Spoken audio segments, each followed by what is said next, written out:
السلام علیکم خواتین و حضرات، زندگی کے معاملات میں اور تعلقات نبھاتے ہوئے بہت ساری غلط فہمیاں اور اونچ نیچ پیدا ہو جاتی ہے۔ تو ایسی صورتحال سے ہمیں کس طرح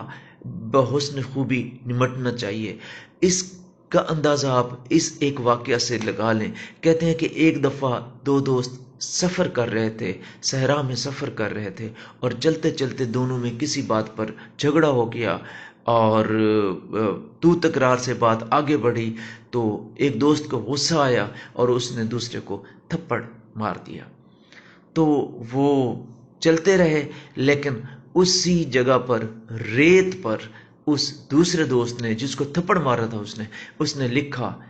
ریت پر لکھا، آج مجھے میرے دوست نے تھپڑ مارا۔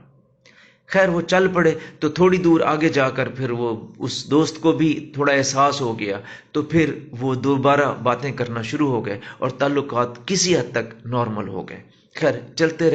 رہے تھکے ہارے، تو آگے ان کو ایک نخلستان نظر آیا، ایک کوئی چشمہ نظر آیا، تو تھکے ہوئے تھے تو فوراً دونوں نے اس میں نہانے کا فیصلہ کیا۔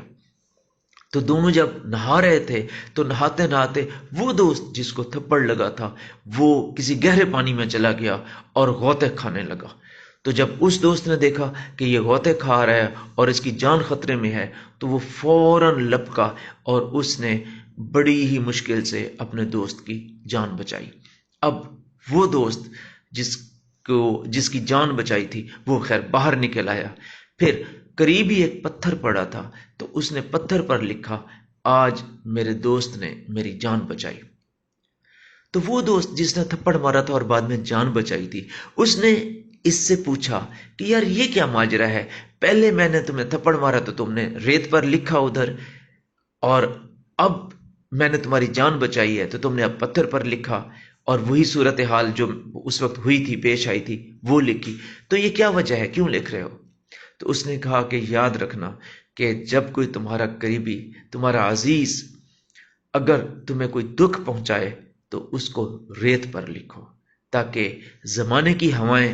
اور تمہارے معافی کی جو صلاحیت ہے وہ بڑھنے کے ساتھ ساتھ وہ چیز آہستہ آہستہ مٹ جائے۔ لیکن جب تمہارا کوئی بھی جب تم پر کوئی احسان کرے تو یاد رکھو اس کو پتھر پر لکھنا، اس کو کبھی نہ بھولنا، تاکہ تم اس سے بھی بہتر بدلہ لوٹا سکو۔